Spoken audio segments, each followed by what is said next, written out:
La proposition qui nous a été faite était particulièrement intéressante. Elle visait à s'intéresser à un domaine qui est très important pour le long terme de nos sociétés. Vous le savez, une entreprise est mortelle et si elle veut survivre, elle doit toujours se demander en quoi elle peut innover. Eh bien, s'agissant des personnes humaines, un des indicateurs clés de la qualité de la vie dans une société, c'est la façon dont on traite la souffrance et dont on traite la souffrance des gens qui sont le plus proches de la mort ou qui ont les douleurs les plus dissimulées ou les plus secrètes. Le soutien que le groupe ADP va apporter au Fonds pour les soins palliatifs va passer par un placement de trésorerie dans un fonds de partage, un fonds commun de partage qui s'appelle Ethicare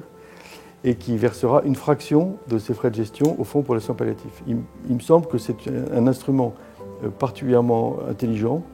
dans la mesure où, avec un instrument de la vie quotidienne des entreprises, on peut,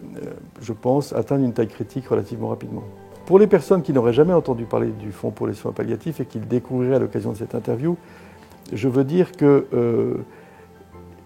c'est une dimension de la vie des personnes qui est extraordinairement méconnue